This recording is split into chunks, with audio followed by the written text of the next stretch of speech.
அன்பு நண்பர்களே, வணக்கம். மேகாலயாவில் சிரபுஞ்சி மான்சிராம் பகுதியில் இருக்கக்கூடிய சொட்டு நீர் பாசனத்தை பற்றி உங்களுக்கு சொல்லலான் இருக்கேன். உண்மையிலேயே எனக்கே ரொம்ப ஆச்சரியமாக இருந்தது. சொட்டு நீர் பாசனம்னா நமக்கு உடனடியாக ஞாபகத்து வர்றது இஸ்ரேல் தான். ஏன்னா இஸ்ரேலில் தான் முதல் முறையாக அந்த சொட்டு நீர் பாசனத்தை நமக்கு அறிமுகம் செய்தார்கள். அவங்க அறிமுகம் செய்து 1965 வருஷத்தில். அப்போ தான் சிம்சா பிளாஸ் அப்படின்றவர் தான் அதை கண்டுபிடிச்சார் அப்படின்றது நமக்கு எல்லாருக்கும் தெரியும். அதை முதலாக உலகத்துக்கு அறிமுகம் பண்ணது நெட்டாஃபிம் என்ற ஒரு கம்பெனி. அந்த நெட்டாஃபிம் மூலமாக தான் இன்றைக்கி உலகம் பூரா சொட்டு நீர் பாசனம் பரவி இருக்குது. அதனால் சொட்டு நீர் பாசனத்தை பற்றிய பயன்களை பற்றியெல்லாம் நமக்கு நல்லா தெரியும். ஆனால் ஒரு ஆச்சரியமான விஷயம் என்ன கேட்டிங்கன்னா, இந்தியாவில் மேகாலயாவில் இருக்கக்கூடிய சிரபுஞ்சியில் ஒரு சொட்டு நீர் பாசன முறை கிட்டத்தட்ட 200 வருஷத்துக்கு முன்னாடியே இருந்திருக்குன்றாங்க. நீங்கள் யோசனை பண்ணி பாருங்கள்.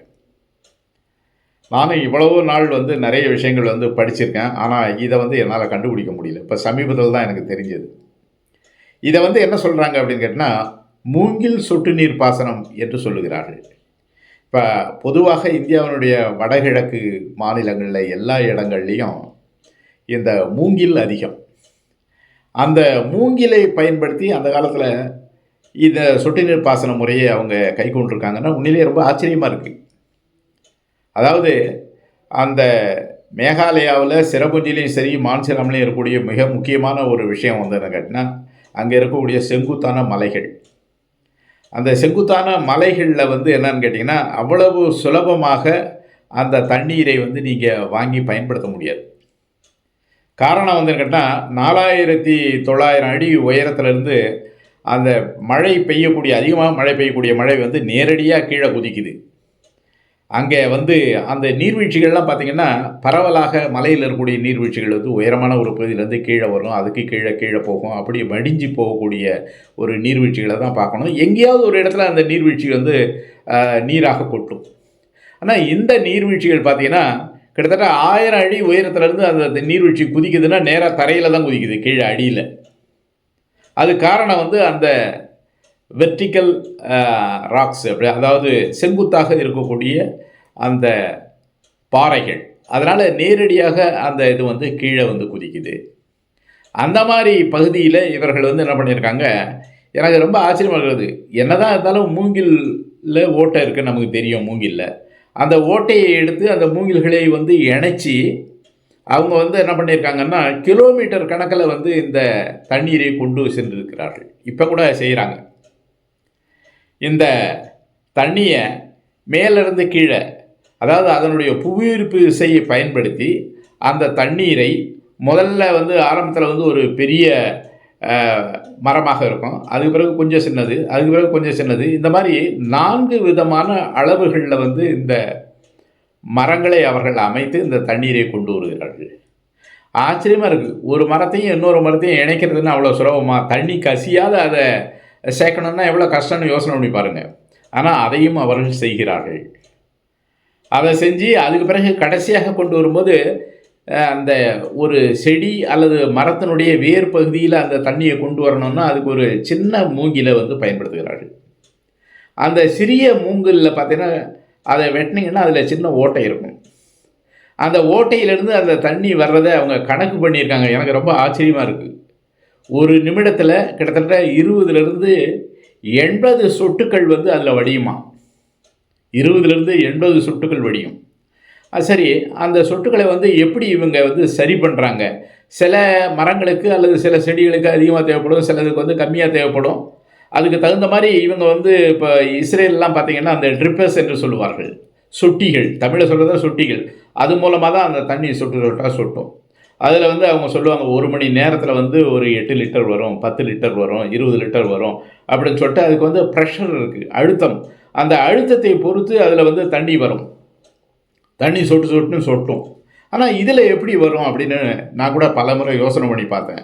ஆனால் அப்போ பார்க்கும்போது அவங்க என்ன பண்ணியிருக்காங்கன்னா, அந்த மெல்லிய மூங்கிலில் இருக்கக்கூடிய ஓட்டைகளில் துணியை அடைச்சிருக்காங்க.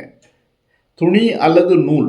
இந்த நூலை அடைக்கும்போது கொஞ்சம் அந்த நூல்கள் தொளதொளப்பாக இருந்ததுன்னா, நூலோ அல்லது அந்த துணியோ தொளதொளன்னு இருந்ததுன்னு வச்சுங்க, நீர் அதிகமாக வரும், சொட்டுக்கள் அதிகமாக சொட்டும். அதையே கொஞ்சம் இறுக்கமாக வச்சாக்கா அந்த சொட்டுகள் வந்து கம்மியாகும். அந்த முறையை பயன்படுத்தி அவர்கள் வந்து அதிகமான அளவுக்கு இதை பயன்படுத்தியிருக்காங்க. குறிப்பாக அவங்க அதிகமாக பயன்படுத்தக்கூடியது 3 பயிர்களுக்கு வந்து அவங்க இந்த சொட்டு நீர் பாசனத்தை பயன்படுத்துகிறாங்க. ஒன்று வந்து என்னன்னு கேட்டிங்கன்னா காசி மேண்ட்ரின் ஆரஞ்சு என்று சொல்லக்கூடியது. அதுக்கு அடுத்தபடியாக அவர்கள் பயன்படுத்தக்கூடியது பாக்கு மரம். அதற்கு அடுத்தபடியாக வெற்றிலை. இந்த 3 பயிர்கள் தான் அவங்களுக்கு காசு கொடுக்கக்கூடிய, பணம் கொடுக்கக்கூடிய பயிர்கள். மற்ற எல்லா பயிர்களுக்கும் இவர்கள் வந்து இந்த முறையை பயன்படுத்துகிறாங்க. ஆனால் இந்த 3 பயிர்களுக்கு தான் அவர்கள் வந்து அதிகமாக இந்த சொட்டு நீர் பாசனத்தை பயன்படுத்துகிறார்கள். யோசனை பண்ணி பாருங்கள், 200 வருஷத்துக்கு முன்னாடியே அவங்க இதை வந்து கற்றுக்கிட்டு இருக்காங்க.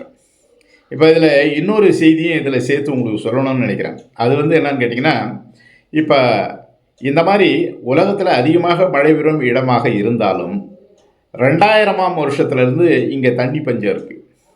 அப்படின்னா பார்த்துங்க, கிட்டத்தட்ட 26 வருஷம், அப்படின்னா 1/4 நூற்றாண்டு.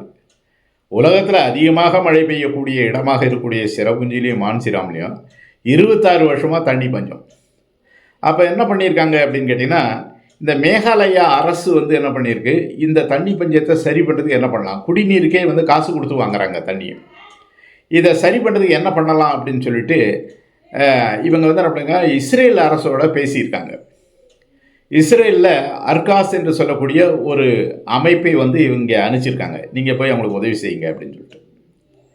அந்த அமைப்பு வந்து இங்கே என்ன செய்தாங்கன்றதை இன்னொரு நாளைக்கு கூட நான் சொல்கிறேன். ஆனால் இந்த சொட்டு நீர் பாசனத்தை பொறுத்தவரையிலும் அதுக்கும் அவங்க இங்கே உதவி செய்தார்கள்.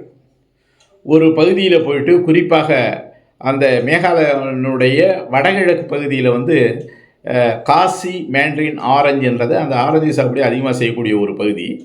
அந்த பகுதியில் இவர்கள் வந்து அந்த சொட்டு நீர் பாசனத்தை அறிமுகம் செய்திருக்கிறார்கள்.